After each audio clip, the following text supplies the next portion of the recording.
15 juta 15 menit. Ada.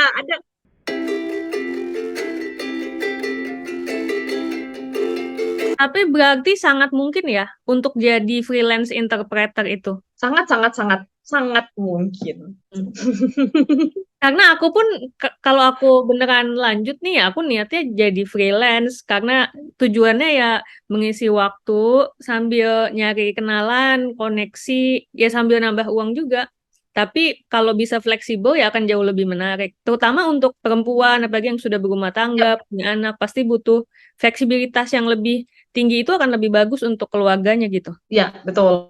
Ya, makanya kalau kita sebagai perempuan ya, Hmm. jadi ada dua hal sih di sini. Pro kontra antara dua hal ini kayak berlawanan satu sama lain gitu. Yang satu, kita kan fleksibel sebagai perempuan, kita bisa pilih waktu kapan aja mau kerja, kapan aja nggak ngambil job gitu kan. Hmm. Tapi satunya lagi, di sisi lain, kita bisa traveling kapan aja gitu kan. Jadi kayak orang mikirnya, lu kerja apa pergi main sih gitu kan. Jadi Ayah, itu kan. kayak apalagi jadi kalau apalagi kalau Mbak Ani ini kan suka kemana-mana kan, pasti suka banget dengan beberapa. Makanya aku tuh jadi apa ya, kalau ketika dirimu tadi bilang seperti ada ya antara dua hal kayak optimis atau satunya lagi kayak pesimis gitu dengan hal ini.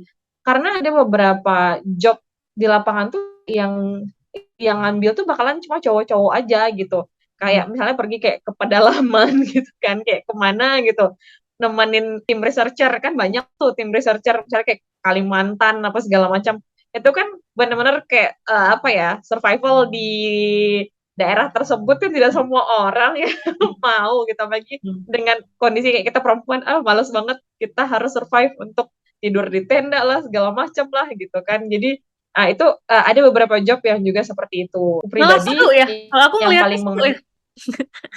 iya seru pasti seru. Aku pribadi yang paling menyeramkan pekerjaan karena aku sebenarnya takut ketinggian.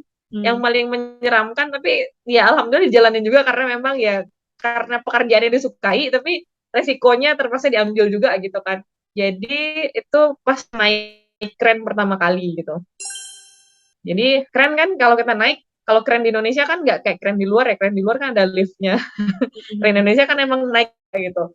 Kadang-kadang kita nggak ada harness, badan kita kecil lagi kan gitu kan. Jadi bener-bener didampingin sama si trainer. Justru trainer yang melindungi kita. Udah kita kan sebenarnya asistennya ya.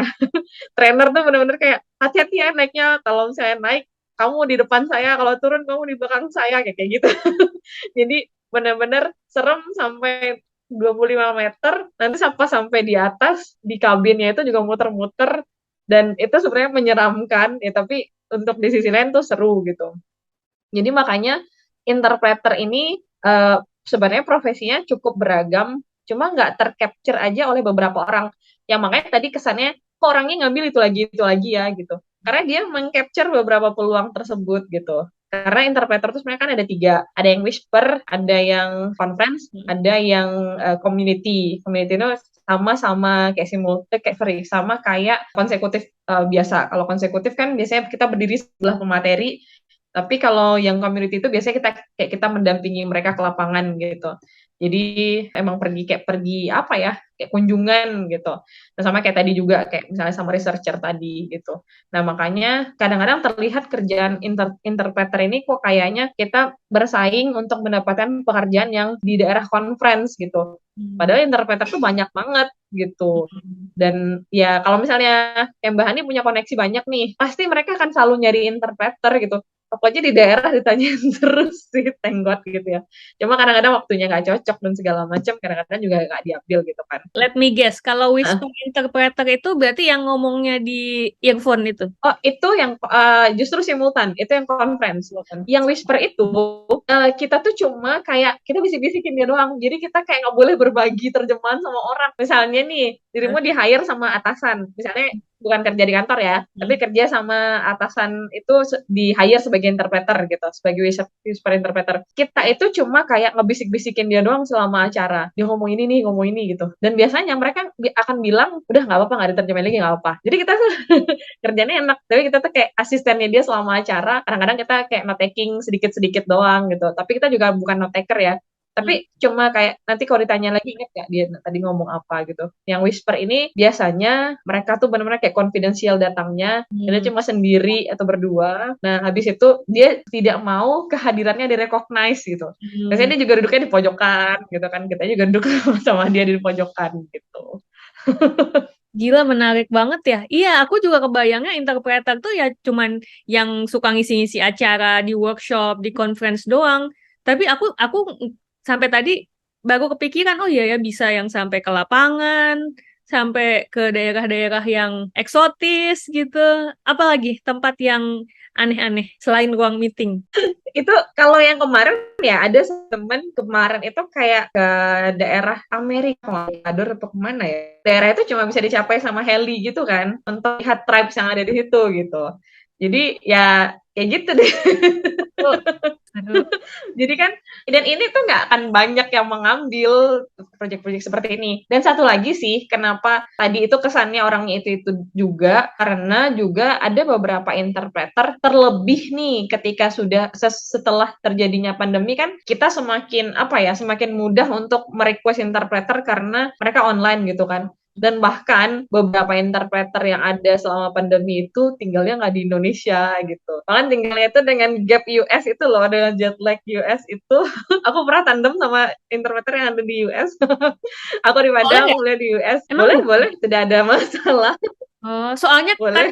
aku googling kan, aku googlingnya cara jadi sworn translator sih. Aku googling, terus cara jadi sworn translator salah satu syaratnya domisili di Indonesia gitu. Kalau Swan, ya ini tadi kan soal tanda tangan tadi, karena kita bakal dicari kan. Hmm. Jadi aku tuh pahamnya kenapa waktu itu adalah permasalahan tanda tangan. Jadi aku waktu itu pernah waktu itu menerjemahkan sebuah kontrak kerja sebuah perusahaan. Aku Hmm. udah berkali-kali bilang, saya bukan penerjemah tersumpah, saya juga tidak certified itu sekitar 10 tahun yang lalu lah, waktu baru-baru jadi penerjemah.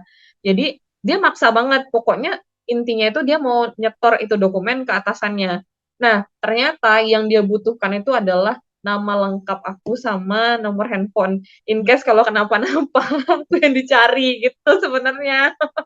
Jadi makanya kenapa si Sworn Translator itu punya beberapa ketentuan, Hmm. karena responsibility-nya lebih mengerikan daripada Hmm. si skill untuk translating-nya sendiri Oh iya gitu. ya. Iya ya, sebenarnya kalau translating ya Google juga bisa, cuman lebih ke tanggung jawab secara hukum ya. Ya, yang aku lupa pas di otak tadi namanya NDA, pasti paham banget kan NDA kan, non disclosure agreement Oh gitu. iya iya iya. Nah, jadi kalau ketika kita pakai NDA udah mulai hati-hati, dan itu biasanya rate lebih tinggi sih gitu. Tapi Hmm. beberapa interpreter kan nggak pakai NDA.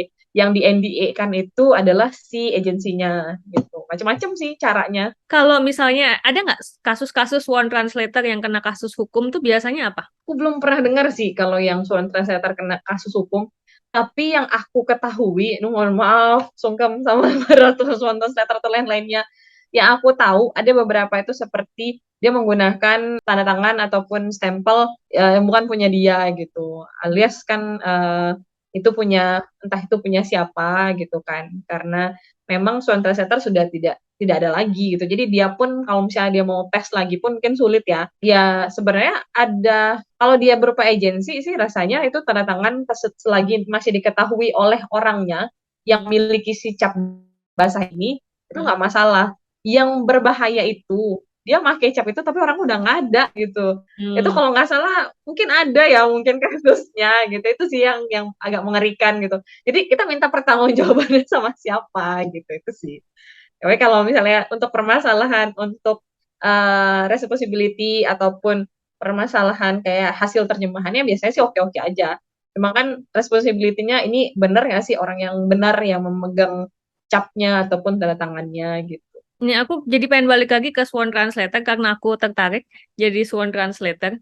Tapi tadi katanya kan Swan Translator biasanya orang-orang tua karena ngikutin peraturan lama. Tapi kan bukannya regulasi itu kan kita harus selalu update. Artinya begitu ada peraturan baru, bukannya mereka harus mengikuti aturan baru. Itu yang sampai sekarang aku juga nggak ngerti ya. Karena orang-orang tuh suka nanya gini, ada yang kenal Swan Translator nggak? Ada yang kenal Swan Translator nggak gitu?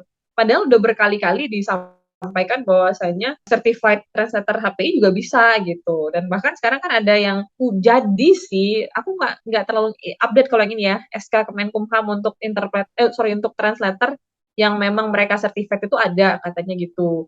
Jadi mereka juga boleh sebenarnya tanda tangan gitu. Nah, tapi permasalahannya tetap orang-orang ini yang dicarinya adalah si sworn ini. Temanku ada kok sworn, maksudnya umurnya nggak beda jauh gitu kan. Cuma mungkin dia nangkep peluang pada masa itu, tapi setelahnya kan sworn-nya tutup gitu, udah nggak ada lagi sworn-nya gitu. Nah, makanya si klien kesannya itu selalu mencarinya itu sworn, padahal sebenarnya mereka nggak harus nyari yang sworn, tapi yang certified pun bisa gitu. Hmm. Jadi bisa aja sih. Kalau misalnya mau info lebih lengkap sih sebenarnya bisa aja lihat di hpi.org itu udah di kan hpi.or.id sorry .org.id itu Kayaknya nanti di situ ada. kayaknya nggak semua orang seniat itu sih untuk mengklarifikasi, ya kan? Tapi ya ini aja salah satu informasi baru buat aku bahwa Swan Translator itu adalah istilah lama dan bahwa Swan Translator itu bisa digantikan oleh Certified Translator dari HPI. Itu aja informasi baru bagi aku. Karena menurutku juga didukung oleh banyak kesempatan. Yang paling obvious itu kayak beasiswa. Beasiswa itu kalau ditulisannya juga ijazah diterjemahkan oleh penerjemah tersumpah. Mereka pasti kalimatnya seperti itu. Nggak menuliskan atau garis miring certified translator. Jadi seolah-olah ya Certified. udah di top of mind orang adalah ya saya harus ke penerjemah tersumpah. Nah, pertanyaannya adalah kalau misalnya kita jadi certified translator, terus kita garis miringin aja gitu Swan translator, boleh nggak? Aku juga di sana aku bingung dengan apa certified ini karena sebenarnya dia untuk dokumen tuh. Coba Mbak ulangi Ini lagi. aku tuh Nggak, ini aku terlalu overestimate internetku. oke. Nah, jadi aku nggak tahu kalau misalnya aku nggak pernah mencoba untuk mengklarifikasi untuk tulisannya sworn di ijazah ataupun akte segala macam itu kalau misalnya tanda tangannya adalah orang itu terus apakah dia sworn atau tidak gitu. Setahu aku itu ada kodenya aja siapa nomor registrasinya dia aja gitu nama terus nomor registrasi itu doang sih. Cuma nggak tahu ya kalau misalnya apakah si certified ini dia bisa mengubah nama dia jadi sworn translator kah atau bagaimanakah itu aku nggak tahu. Tapi sependek pemahaman aku, si certified ini dia memiliki kekuatan hukum yang sama dengan si sworn. Tapi certified-nya yang HPI. Karena kan ada beberapa yang bilang dia certified juga, tapi lembaga ini. Dia certified juga, tapi lembaga ini gitu. Biasanya ada pengakuan tertentu dari si seperti ke kantor kedubes gitu kan. Certified yang mana gitu. Setahu aku kekuatan hukumnya sama sih, makanya HPI sendiri pun mengadakannya itu bahkan untuk tes certified HPI ini dia punya dua pasangan bahasa itu kalau misalnya kita ngambilnya bahasa Indonesia ke Inggris, kita nggak terjemahin Inggris ke Indonesia gitu. Jadi harus ngambil dua-duanya gitu. Jadi itu sih sependek pemahaman aku. Jadi makanya diperbolehkan gitu. Cuma nggak tahu kekuatannya itu sampai sekarang apakah dia nulisnya itu diganti namanya jadi sworn ataukah dia tetap certified atau memang cuma kode registrasi dia atau nomornya dia nama terus nomor gitu nggak tahu. Soalnya kan ini demi kepentingan marketing. Ujung-ujungnya kan bagaimana kita dapat klien lebih banyak kan. Kalau pakai istilah Betul penerjemah betul betul. sumpah pasti lebih laku. Pasti. Balik lagi, kebutuhan penerjemah tersumpah kan biasanya untuk dokumen legal, untuk kayak akte segala macam itu kan cuma selembar dua lembar ya. Makanya si perusahaan-perusahaan pun mereka kadang-kadang nggak terlalu ini sih dengan kayak apakah kamu adalah sworn atau segala macam. Biasanya mereka cuma lihat portofolio, terus nengok jenis terjemahan atau contoh terjemahan, terus biasanya dia minta rekomendasi dari klien lama gitu. Hmm. Jadi ada surat rekomendasi klien lama itu yang jadi patokan kita untuk diserahkan ke klien baru. Nah, klien lama itu kan biasanya contoh kayak aku punya salah satunya itu dari Rotterdam, itu kan dari direkturnya. Itu kan nggak mungkin dong dia main-main ada namanya ada ini segala macam gitu kan. Serahin aja itu gitu. Itu rasanya sih powernya sama aja sih. Cuma ya itu tadi aku nggak bisa ngeluarin tanda tangan ataupun stempel. Tapi tetap menarik. Soalnya kadang ada juga orang yang nerjemahin kontrak kerja misalnya dan itu berlembar-lembar. Tapi intinya sih ya menarik aja lumayan buat tambahan. Nah, tapi balik lagi kalau ada benefit kan mungkin ada cost-nya ya. Nah, kemarin kalau Ya. aku googling sekilas tentang Sworn Translator, kebanyakan artikel-artikel itu cuma bahas tentang, oh, syaratnya apa, lalu mekanismenya seperti apa. Tapi mekanismenya itu ya daftar, ikut ujian, lalu disumpah di Kemenkumham, semacam itu. Nah, tapi tadi mbaknya nyebutin juga bahwa itu harus diupdate setiap tahun. Soal update itu aku nggak baca di artikel. Update itu apakah kita harus ujian lagi, ataukah memang hanya update membership dengan bayar biaya tertentu aja? Nah, ini aku yang bingungnya ini yang Kemenkumham ini. Berarti sudah ada ya berarti ya. Yang ini sudah available untuk umum berarti ya. Apakah memang sudah ada ya? Aku pun masih bingung nih yang Kemenkumham karena aku udah beberapa kali untuk mencoba cari tahu. Kayak Kemenkumham itu udah ada belum sih yang untuk sworn yang dari Kemenkumham itu sudah ya berarti ya?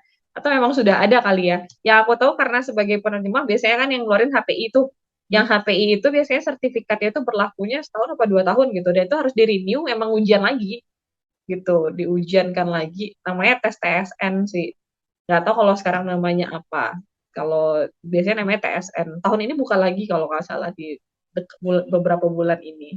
Oh gitu. Jadi ya itu kalau kita udah ikut tes terus dapet TSN, kita dibantu di marketingin berarti. More or less sih, more or less, tapi nama kita tuh registered gitu ya. Jadi ada nama kita di sana gitu.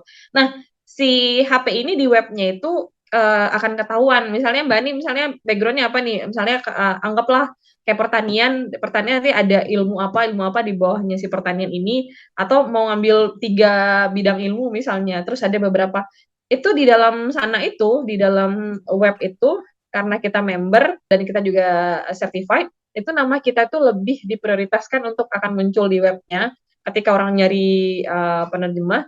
Dan kalau kita mau lebih spesifik lagi, nanti kita minta masukkan keywords tertentu.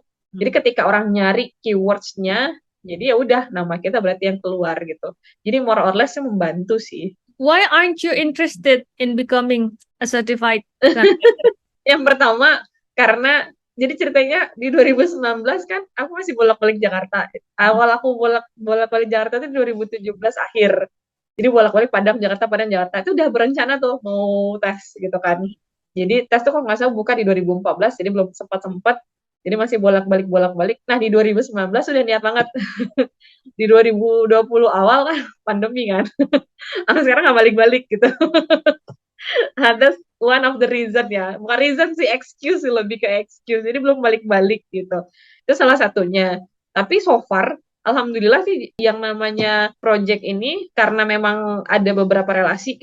Sebenarnya balik lagi, makanya tadi kita tuh tergantung kita memarketingkan diri kan. Kalau misalnya orang memang tahu posisi kita adalah atau profesi kita adalah interpreter kah atau penerjemah kah, ya dokumen tuh tiba-tiba dia cuma nanya ada waktu nggak, datanya gini-gini nggak, tiba-tiba teman-teman sendiri kan kantornya ada minta ini, pasti dia kasih ke kita gitu. Jadi so far dia nggak minta-minta yang certified dan lain-lain, dia cuma minta CV, terus ada beberapa pernyataan-pernyataan yang harus kita penuhi, ya udah gitu. Jadi makanya lanjut, tidak mengganggu ke pekerjaan. Tapi pernah ngintip nggak ujiannya kayak apa?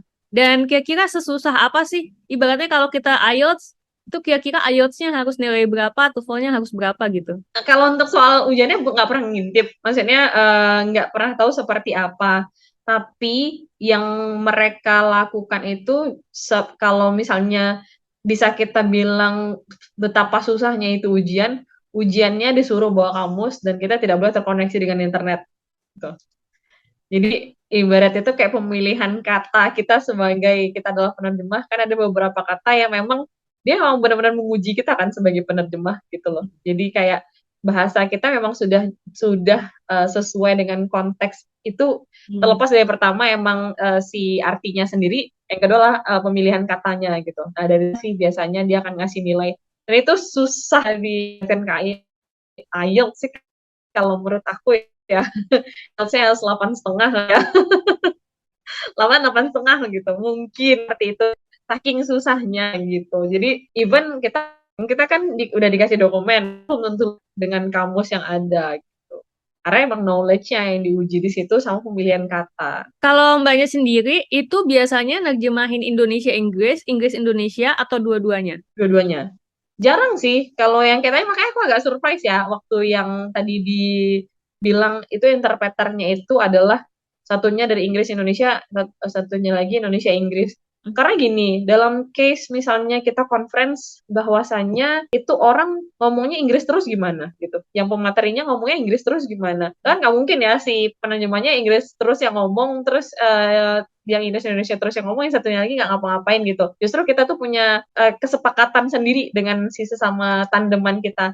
Nanti di menit kesekian ya, nanti di menit kesekian ya gitu. Dan bahkan kita saling dibantu gitu, saling bantu misalnya nyariin terms apa yang tiba-tiba kok tidak ada di dalam, kita nggak kepikiran bakal muncul, terus termsnya muncul. Kadang-kadang kita baca aja sesuai sama omongan dia, kalau misalnya bahasa Inggris ya kita bicarakannya sesuai itu, biasanya juga klien paham, karena memang kalau misalnya itu adalah istilah teknis kan nggak perlu diterjemahin juga gitu. Nah, makanya kalau misalnya kita memang akan picky, misalnya Inggris Indonesia aja atau Indonesia Inggris aja, agak sedikit risky sih, karena mereka kan butuh kedua-duanya di dalam sebuah event gitu. Unless dia udah memang menentukan, oh pembicaranya sekian, emang Indonesia aja, nih Inggris segini, itu udah ada pembagiannya, itu memang beda cerita lain. Tapi asumsiku bener nggak di case-mu itu, asumsiku bener nggak bahwa nerjemahin Indonesia ke Inggris itu lebih challenging dibanding nerjemahin Inggris ke Indonesia? Depends. Aku depends. Maksudnya depends kalau misalnya konteksnya ada beberapa hal seperti kayak bahasa bahasa Indonesia yang benar-benar teknis, yang tiba-tiba pembicaranya itu menggunakan bahasa Indonesia super duper teknis, udah bahasa Indonesia tuh super duper teknis lagi gitu. Jadi kita tuh kayak ini kayaknya nggak pernah dengar nih kata-kata ini bahkan dalam bahasa Indonesia pun gitu. Makanya agak sedikit memang challenging kan. Tapi kalau misalnya dari bahasa Inggris ke bahasa Indonesia, itu ada beberapa hal juga. Nah, itu mulai lagi kembali lagi ke kelemahannya si interpreter itu sendiri. Interpreternya sempat belajar nggak sih sebelum mulai kerja? Karena sepengetahuan aku ya, aku kan penerjemah yang interpreter-interpreter yang aku sering tandem itu kan banyak juga yang senior. Bahkan yang senior aja itu sebelum mulai acara, kalau misalnya emang acara itu seperti conference panjang sehari apa 2 hari, itu benar-benar udah nyinyir sama agensi, bilang acara tentang apa, minta termsnya, enggak ini Iya. segala macam tuh diminta, itu udah senior loh. Jam terbangnya udah puluhan tahun. Mereka tuh kayak benar-benar well prepared. Jadi mereka nggak mau missing satu kata pun gitu. Sama-sama challenging sebenarnya Indonesia Inggris atau Inggris Indonesia. Ini pertanyaan cheesy ya dari aku. Mungkin aku orangnya juga senang jualan. Jadi kalau aku jadi translator, mungkin ya aku akan sangat semangat untuk memarketingkan diriku sendiri. Tapi pertanyaannya adalah, concernku adalah, aku merasa kualitas suaraku itu tidak bagus. Nah, jadi harus, Kayaknya ada hubungan deh. jadi agak-agak cempreng gitu. Kadang kan kalau relax agak cempreng. Nah, jadi apakah itu berpengaruh ya? Desibel suara. Nggak ada pengaruhnya sama sekali. Tapi kalau terlalu cempreng tuh kayaknya ganggu kuping gitu. Jadi kayaknya harus atur desibelnya nggak sih? Kayaknya aku sofa nggak tahu ya, maksudnya cempreng, maksudnya diriku tidak menemukan cempreng di suaramu gitu ya. Maksudnya Cempreng banget ini. what kind of annoying sound yang dimaksud gitu. Jadi maksudnya seperti kalau kayak sekarang justru fine fine aja gitu kan, justru bagus gitu. Kita tuh sebenarnya yang challenging sebagai interpreter justru bukan kayak suara kita atau lainnya. Kalau aku pribadi itu yang challenging, yang bisa tiba-tiba bikin ngeblank adalah nafas. Kayak Iya. kita tiba-tiba lagi semangat ya, gitu kan. Tiba-tiba tuh kayak kita ada yang manggil gitu, ada distraction gitu kan. Nafas kita kayak jadi kayak kesedak gitu kan. Jadi kayak pas kita butuh beberapa detik tuh kita hilang beberapa poin gitu. Nah, kadang-kadang tuh kita faking ketika terjemahan berikutnya. Dia udah masuk di kalimat berikutnya, terus kita kejar dia ke sana. Itu sebenarnya yang challenging gitu. Justru daripada suara. Terus yang kedua ada lagi yang relay. Relay tau gak sih? Hmm. Interpreter relay. Kalau interpreter relay itu kayak kita nerjemahin, misalnya pembicara itu bahasa, anggaplah bahasa Spanyol. Nah, kita kan nggak bisa bahasa Spanyol ya, tapi audiensnya orang Indonesia gitu. Intinya ada beberapa negara, tapi kitanya tuh nggak bisa untuk mengikuti semuanya, dan interpreternya itu dia juga nggak bisa mengikuti semua bahasa. Jadi interpreternya anggap dua pasangan bahasa, satu Indonesia Inggris, satu Spanyol Inggris gitu. Nah, jadi si interpreter di ruangan sebelah Spanyol, kalau kita Inggris kan. pesertanya Indonesia sama Spanyol gitu, anggap seperti itu. Atau ada Inggrisnya juga. Nah, terus nanti ketika pemateri dalam bahasa Spanyol, dia akan ngomong, kita nungguin interpreter di ruangan sebelah dulu, nerjemahin ke kita untuk bahasa Indonesia. Baru nanti kita nerjemahin lagi ke bahasa Inggris gitu. Karena penerjemah bahasa Spanyol itu nggak bisa bahasa Inggris. Dia cuma bisa bahasa Indonesia. Jadi itu relay seperti itu, kita kayak kejar-kejaran napas. Jadi si interpreter makanya kita ngatur nafas itu buat itu sebenarnya. Bukan dari suara sih, lebih ke nafas. Kita kejar ya. Ini Ya. orang ngomong seperti ini, nanti poinnya hilang nggak? Oh iya, kebayang sih. Nah, itu ada kelasnya kah? Ada nggak yang ngadain kelas persiapan, kelas pelatihan untuk jadi interpreter gitu? Ada sih, kayak di UI ada, terus kebetulan ada tuh salah satu agensi juga bikin gitu. Namanya Katagonia, kalau nggak salah. Katagonia ya bikinnya. Katagonia mereka pernah, dia bikin kelas, ada kelas Trifecta namanya. Jadi ada beberapa interpreter di situ yang nanti yang ngajarin. Nah, kalau misalnya dirimu tertarik gitu kan, jadi ini interpreter, dia nanti akan kasih jalan. Atau mungkin langsung dijadiin tim sama mereka, who knows kan. Oh, dia tiba udah lulus gitu. Oke, nanti aku kepoin Katagonia. Katagonya apa main kata ya? Kayak dua-duanya deh. Mereka tuh gabung kayaknya. Maksudnya satu agensi sama agensi lain tuh mereka kayak bikin kelas gitu. Nah, jadi mereka nanti akan kayak mengarahkan kayak gimana jadi interpreternya segala macam gitu. Terus sama expertise yang mereka udah expert sih. Akan langsung aku kepoin habis ini. Ini gila ya. Aku tuh gak nyangka loh ngobrol tentang interpreter ini tuh bisa sangat banyak pertanyaannya sampai udah berjam-jam. Tapi ini kita bikin pertanyaan terakhir aja. Jadi aku mau konfirmasi dulu ya. Tadi kan aku posting di Instagram story, terus out of nowhere, bener-bener out of nowhere, tiba-tiba ada yang nge-reply story aku, padahal dia nggak follow aku. Aku ngeh dia juga bukan follower aku sama sekali, nggak pernah komen. Pokoknya dia baru-baru datang, terus tiba-tiba dia komen gini. Interpreter umumnya ngecas kliennya per hari, beberapa membuka opsi per setengah hari. Jangan nyebarin kesan sesat, seolah-olah nyewa jasa interpreter bisa dimulai dari 1 jam. Sorry guys, I don't know you, you don't even follow me. You came out of nowhere, impolitely, saying that I'm spreading kesan sesat gitu. Gimana ya udah aku langsung konfirmasi di sini aja. Terima kasih untuk Mas Hireka Erik yang kalau di profilnya UI Certified Interpreter, CELTA Qualified Teacher, IELTS 8,5, DALF C1, nanti menuju situ B2 Germany dan B1 Poland. Ya oke, kayaknya dia udah expert banget di jadi linguistik ya, cuman jadi linguis. Cuman aku konfirmasi aja sama Iya. dirimu, tiba-tiba aku diomelin orang gara-gara dia kayaknya bilang ke aku, kamu jangan nyebar-nyebarin jadi bikin image bahwa interpreter tuh jam-jaman gitu. Coba Mbak. Oke. Aku ini agak agak menggelitik ya. Mungkin kalau misalnya aku juga punya pengalaman yang cuma ikut satu agensi, mungkin aku akan, iya tuh pasti 1 hari doang. Oh ya pasti tuh ini doang. Tapi karena ada beberapa klien, nggak usah agensi deh, klien gitu. Ini aku juga baru dapat DM nih dari klien di LinkedIn. Boleh dong minta ini rate in person kalau per jamnya berapa gitu. Kalau yang online berapa gitu. Itu emang ada gitu. Nah, jadi kembali lagi sebenarnya ketika orang bilang terus nggak bahaya ketika kita ngasih rate itu per jam terus ada yang setengah hari gimana ngitungnya ya itu balik kita lagi gitu maksudnya secerdas mungkin bikin rate per jam itu tidak merugikan kita. Nah contohnya gini, jadi ada salah satu agensi ketika anggap gini ya, misalnya nih kita 1 hari anggap rate-nya 3 juta. Kalau 3 juta ini kan dalam artian kalau misalnya kita full 1 minggu atau misalnya kita bisa kerja full 1 bulan itu kan cukup menjanjikan ya. Kalau kita tinggal di Indonesia dan kita hanya bekerja di Indonesia itu cukup menjanjikan. Itu rate-nya udah bagus banget tuh. Bahkan 2 juta pun udah bagus juga. Apalagi kalau tinggal di daerah gitu. Nah, baik lagi kalau misalnya ada interpreter yang marah, kalau yang senior bilang, rate masa rendah banget gitu. Ya, mungkin anggap ada yang lain. Tapi ini cara ngitung rate-nya ketika kita ngitung yang per jam tadi.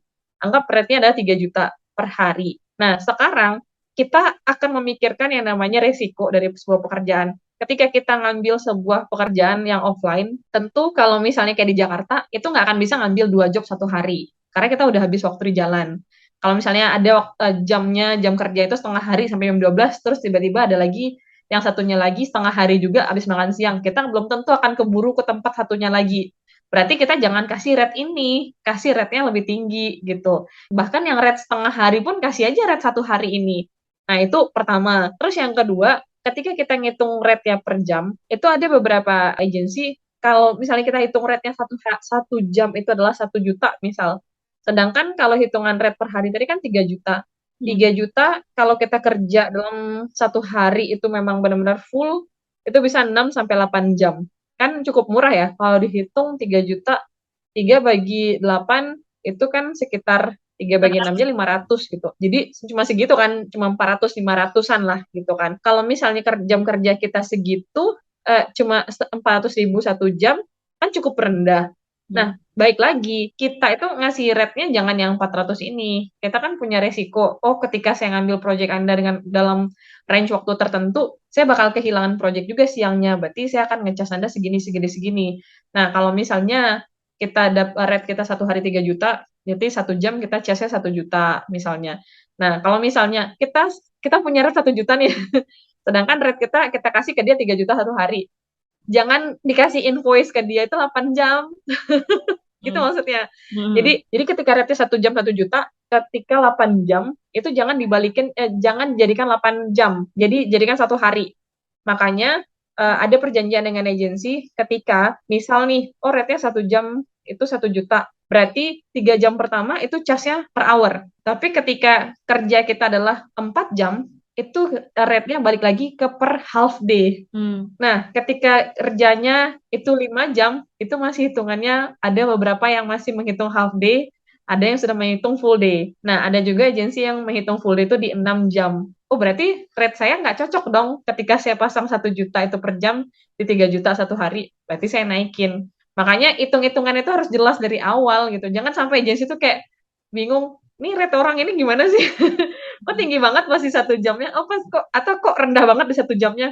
Kenapa dia nggak pakai 1 jam aja ya? Kenapa? Jadi ada pertanyaan-pertanyaan yang akan muncul nanti dari klien pun, ini orang hitungnya gimana ya? Gitu. Jadi hitungannya ada resiko-resiko. Oh, kalau saya ngambilnya 3 jam, berarti saya nggak akan bisa ngambil kerjaan yang lain. Berarti saya akan ngecas dengan harga seharinya saya gitu. Jadi balik lagi, makanya agensi itu selalu memberikan opsi per jam kah, per setengah hari kah, atau per hari kah, gitu. Itu udah clear di awal. Jadi kalau misalnya kita mau ngasih invoice, kita lihat nih, kita kerjanya 3,5 jam. 3,5 jam kita nggak ngecas sama dia per hour lagi. Kita kasih sama dia invoice yang per half day, gitu. Jadi macam-macam sih triknya. Jadi nggak ada masalah ketika, oh ada yang per jam, ya justru setengah jam juga ada. 15 menit aja tadi ada gitu ya. Ya, itu berarti tergantung kita membuat pricing strategi. Jadi menarik banget ya, jadi interpreter pun harus punya pricing strategi, guys. Jadi voice ternyata memang harus sangat customize. Tapi kira-kira kenapa ya tadi orang di Instagram tadi sampai agak sewot sama aku gitu? Kalau aku ngelihatnya kemungkinan dia memakai strategi ketika masih zamannya offline. Kalau offline dulu emang kayak price list itu kita bikin pricing list itu paling per half day sama full day. Tapi kalau justru offline dulu, kalau misalnya itu udah half day, itu kita tetap dihitung di full day kalau di ini. Jadi nggak masalah, oh kita kerja jam 8 sampai jam 12 gitu. Kita tetap akan dibayar sama agensinya jadi full day. Karena kita nggak akan bisa ngambil job lagi kan. Jobnya udah end sampai sana gitu. Beda sama era digital sekarang, itu sejak RSI kan, remote simultaneous interpreting apa segala macam, pokoknya remote gitu, pokoknya semua yang online, kayak aku bilang tadi, justru ada beberapa interpreter yang benar-benar gila, misalnya kerja yang pagi itu 8 sampai jam 10, 8 kalau udah 2 jam itu interpreternya biasanya turunnya 2 orang kan, kalau 1 orang biasanya masih kuat sendiri gitu kan, berdua. Nah, biasanya dia ngambil juga tuh project di jam 10 sampai jam 12 gitu. Nanti dia bilang, kan kita ada kayak take over atau handover gitu. Nah, dia tuh maunya dia duluan. Jadi dia misalnya setengah jam pertama, terus berarti kan dia free tuh, ada break dia untuk menjelang dia untuk interpreting berikutnya gitu. Itu dia udah mulai lagi gitu. Jadi kan nggak fair bagi agensi untuk kita ngecas mereka per day lagi gitu atau full day lagi gitu. Tapi sebenarnya ada beberapa agensi tetap dia menerapkan oke, dengan standar interpreter yang sudah ada dengan saya alias interpreter lama, saya akan perjuangkan itu rate-nya tetap segini walaupun keadaannya dia cuma 2 jam atau 3 jam, itu juga ada gitu. Jadi balik lagi, seberapa banyak klien kita, seberapa banyak si agensi tempat kita kerja, mereka akan punya style yang masing-masing untuk treatment si interpreternya itu gitu. Nah, begitu tuh Mas Erik. Terima kasih atas DM-nya yang entah dari mana itu. Begitu kira-kira respon saya diwakili Mbak Nisa. Terima kasih Mbak Nisa. Tapi boleh bocoran nggak Mbak? Jadi tadi udah sempat disebutin ya, Mbak Nisa ini lagi nunggu due date mau melahirkan. Kita estimasi aja nih untuk seukuran ibu hamil aja, itu dalam 1 bulan bisa dapat berapa kesempatan interpreter, berapa occasion. Berapa jam kerja ya maksudnya ya? Mm-mm. Atau apa nih? Ini bukan nominal kan? Kalau nominal nggak bisa dikasih bayangan karena masing-masing agensi tuh ataupun masing-masing klien dia minta price-nya beda-beda gitu. Tapi kalau untuk jam kerjanya, kalau untuk kayak aku misalnya hamil gini, itu bahkan bisa ngambil 1 hari itu kayak bisa bilangnya kayak juggling ya. dari satu proyek ke proyek yang lain gitu. Itu bisa sampai ngambil, kalau full day itu udah pasti udah satu aja, jadi nggak burn out. Tapi kalau misalnya dia cuma berjam-jam, 2 jam atau ya 2 jam paling lama lah, itu bisa ngambil 3. Jadi pagi, siang atau sore atau semalam gitu. Nanti habis maghrib biasanya ada lagi orang meeting gitu kan. Jadi bisa lumayan. Tapi itu terjadinya ketika peak season ya, seperti yang aku bilang tadi. Kayak di Juli sampai Desember, itu kan pada ngejar ini beberapa kerjaan kayak project, laporan segala macam. Kalau kayak sekarang kan orang baru mulai, kayak ada salah satu klien, mereka baru mau mulai projectnya, trainingnya itu di bulan Maret gitu. Jadi sekarang ini kan mereka lagi break, jadi kita nggak ada tugas dari mereka kayak gitu. Pengalaman terbaik pas lagi peak season dan event paling banyak itu bisa sampai berapa Mbak? Itu bisa kayak berapa ya? Kalau nominalnya aku nggak bisa sebutin ya. Bisa beli Tapi mobil itu bisa second ya? Bisa beli mobil second. kind of ya. Karena aku bukan interpreter dengan rate yang seperti rate senior yang aku bilang tadi. Hmm. Jadi itu cukup high sih. Kalau misalnya lagi peak season, apalagi kalau memang itu adalah full day aja gitu. Hitung-hitungan kasarnya ya lumayan gitu, sangat-sangat lumayan. Dan itu satu bulan itu bisa kita kayak nggak berhenti. Lebih enak itu justru malah di selama pandemi ini sih. Jadi kita kira udah selesai kan, maksudnya kerjaan. Nanti siangnya ada lagi. Terus paginya ada lagi, siangnya ada lagi gitu. Sedangkan kalau zamannya onsite itu cuma 1 hari itu cuma satu kan gitu. Jadi bisa dibilang lumayan. Kebayang. Intinya bisa beli mobil second satu bulan ya. Bisa kalau misalnya rate-nya cukup, itu bisa. Tapi kalau misalnya rate-nya rate standar atau rate sedang ke bawah, 2 bulan cukup lah. 2 bulan cukup untuk. Oh, tapi kalau di mobil di Jakarta rate-nya nggak terlalu setinggi di daerah ya. Ya bisa lah 1,5 bulan, 2 bulan cukup beli lah. Semakin menggoda pemirsa, saudara-saudara. Iya, Tapi kalau misalnya jam terbangnya udah ngeri, itu beda lagi sih.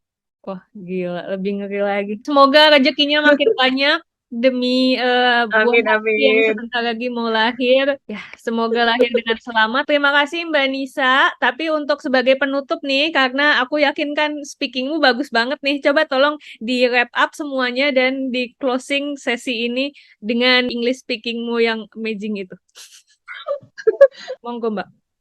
I would like to say that if you like to be an interpreter, you have to make sure that you are on the right path, whatever the challenge that you will face one day, because interpreter seems and sounds, like attractive job or interesting job, but there's always be hidden risk and also hidden. I mean, every interpreter they face different challenge and they also face different problem, different issue.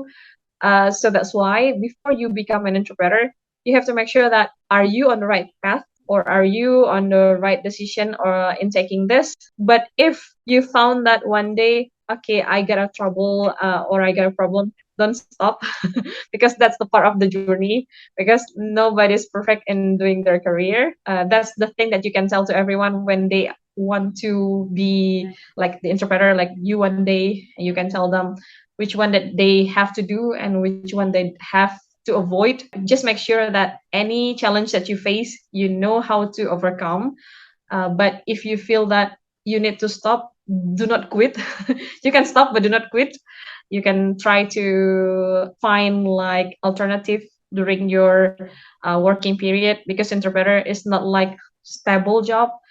Sometimes you can do the job like full month, but in my opinion, you need to have a break. That's why many interpreters, they take like months of break. They don't do like whole year interpreting every year. That's what I know. So that's why make sure that you understand all the criteria, not just the knowledge, not just about the money or the value or that you will get one day, but just make sure that you understand every path, every rules, every requirements in becoming interpreter. I guess that's it. Wow, excellent. Well done. Very well wrapped. Okay. Thank you so much again for anyone watching this video. I beg you apologize if we said something unpleasant. And Iya, aku mohon maaf ya kalau ada yang salah-salah ya. yeah, see you in the next video. Bye bye. Thank you, Manisa. Bye bye. Bye.